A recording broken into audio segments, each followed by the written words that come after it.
इनके जीवन में एक नया अध्याय तब शुरू हुआ जब 13 अप्रैल 1919 को जलियांवाला बाग हत्याकांड हुआ। प्रारंभ में भगत सिंह महात्मा गांधी के बहुत बड़े प्रशंसक थे, लेकिन जब चौरा चौरी कांड के बाद महात्मा गांधी ने असहयोग आंदोलन को स्थगित कर दिया तो इससे भगत सिंह काफी ज्यादा निराश हुए और उन्हें यह विश्वास हो गया कि अहिंसा के मार्ग पर चल करके आजादी नहीं मिल सकती। 1927 में काकोरी कांड में भाग लेने वाले हिंदुस्तान रिपब्लिकन एसोसिएशन के कुछ क्रांतिकारियों को सजा सुनाई गई। इसमें राम प्रसाद बिस्मिल समेत 4 अन्य लोगों को फांसी की सजा हुई तथा 16 लोगों को आजीवन कारावास की सजा हुई। इसी समय भगत सिंह हिंदुस्तान रिपब्लिकन एसोसिएशन के प्रमुख चंद्रशेखर आजाद से मुलाकात करते हैं और चंद्रशेखर आजाद का हिंदुस्तान रिपब्लिकन एसोसिएशन तथा भगत सिंह का नौजवान भारत सभा, इन दोनों को मिला दिया जाता है और मिला करके इसका नाम HSRA यानी हिंदुस्तान सोशलिस्ट रिपब्लिकन एसोसिएशन कर दिया जाता है। इसी समय साइमन कमीशन का भारत में आगमन होता है। साइमन कमीशन के आगमन पर पूरे भारत में विद्रोह होने लगा। लाहौर में इस विद्रोह का नेतृत्व लाला लाजपत राय कर रहे थे। लाला लाजपत राय और अन्य प्रदर्शनकारी साइमन गो बैक का नारा लगा रहे थे। इसी समय इनके ऊपर लाठीचार्ज का आदेश दे दिया जाता है। लाला लाजपत राय इस लाठीचार्ज से बुरी तरह से घायल हो जाते हैं और वो जब अस्पताल उन्हें ले जाया जाता है तो वहां पहुंचने के बाद उनकी मृत्यु यह कहते हुए हो जाती है कि मेरी मौत ही ब्रिटिश के ताबूत पर आखिरी कील साबित होगी। अपने गुरु लाला लाजपत राय तथा अन्य प्रदर्शनकारियों की मृत्यु पर भगत सिंह बहुत ज्यादा क्रोधित होते हैं और वे किसी भी हालत में अंग्रेजों से बदला लेना चाहते थे। इसके लिए वो चंद्रशेखर आजाद और राजगुरु तथा अन्य क्रांतिकारियों से मुलाकात करते हैं। वे लोग एक प्लान बनाते हैं और उस प्लान के तहत यह निर्णय लिया जाता है कि लाठीचार्ज का आदेश देने वाले जेम्स स्कॉट की हत्या की जाएगी। इस योजना के मुताबिक जेम्स स्कॉट को थाने से निकलने का इंतजार किया जाने लगता है, लेकिन यहाँ गलती हो जाती है। जेम्स स्कॉट की जगह थाने से लाहौर का deputy superintendent of police Sanders निकल जाता है और गलती से हत्या उसकी हो जाती है। सैंडर्स की हत्या को लेकर के अगले दिन पूरे भारत में यह खबर फैल जाती है और इसके बाद अंग्रेज चारों तरफ भगत सिंह और उनके साथियों को खोजने लगते हैं। भगत सिंह खुद को बचाने के लिए अपनी दाढ़ी और बाल को कटवा देते हैं। भगत सिंह और राजगुरु ने अपने खुद को बचाने के लिए दुर्गा भाभी से मदद मांगते हैं। दुर्गा भाभी एक स्वतंत्रता सेनानी थी। भगत सिंह एक अंग्रेज बनते हैं, दुर्गा भाभी उनकी वाइफ बनती हैं और राजगुरु उनके नौकर के रूप में तैयार होते हैं और ये लोग लाहौर से कलकत्ता के लिए रवाना हो जाते हैं।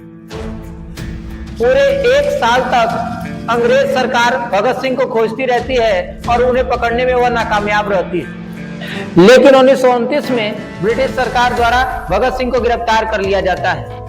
यह गिरफ्तारी भी ब्रिटिश सरकार की कोई विशेष उपलब्धि नहीं थी, क्योंकि भगत सिंह ने खुद ही अपने आप को गिरफ्तार कराया था।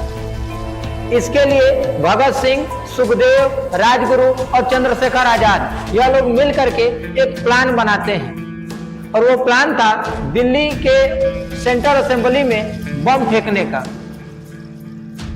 लेकिन इस प्लान में भगत सिंह किसी भी तरह का खून खराबा नहीं चाहते थे। वो केवल ब्रिटिश सरकार का ध्यान जनता की तरफ खींचना चाहते थे।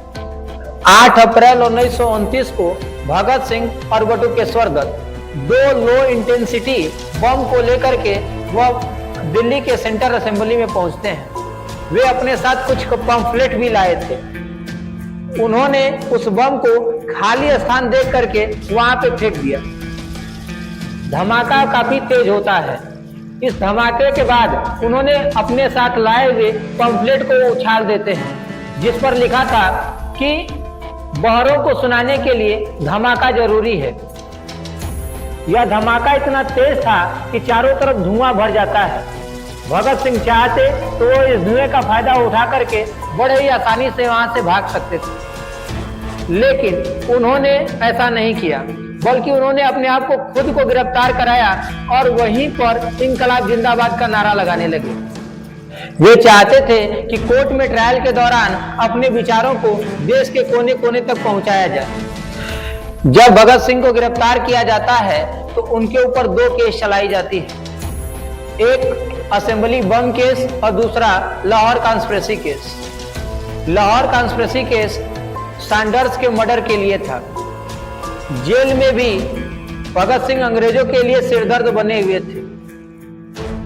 जेल में भगत सिंह भूख हड़ताल पे चले जाते हैं। वो अंग्रेजी कैदियों और भारतीय कैदियों के बीच हो रहे भेदभाव और भारतीय कैदियों को उचित सुविधाएं नहीं मिलने पर क्रोधित थे। इसको लेकर के वह 64 दिन तक भूख हड़ताल करते हैं। इस भूख हड़ताल से अंग्रेजी सरकार बहुत ज्यादा घबरा गई थी। उन्होंने 7 अक्टूबर 1930 को सैंडर्स मर्डर केस के तहत भगत सिंह, सुखदेव और राजगुरु, इन तीनों लोगों को फांसी की सजा निर्धारित की और जो डेट निर्धारित किया गया था वो था 24 मार्च 1931। 24 मार्च 1931 को भगत सिंह, सुखदेव और राजगुरु को फांसी होनी थी, जिसका विरोध पूरे भारत में होने लगा।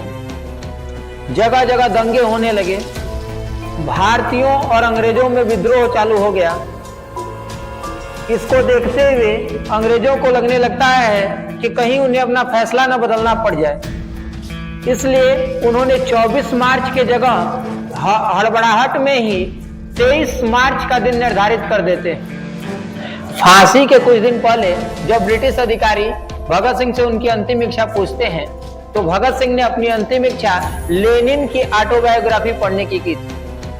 उनके इस डिमांड को स्वीकार कर लिया जाता है और 23 मार्च को जब भगत सिंह को फांसी के फंदे पर चढ़ाने के लिए ब्रिटिश अधिकारी आते हैं तो उस समय भगत सिंह लेनिन की जो ऑटोबायोग्राफी पुस्तक थी उसका वो अंतिम पेज पढ़ रहे थे। वो डिमांड करते हैं कि उनको वो अंतिम पेज वो पढ़ लेने दिया जाए।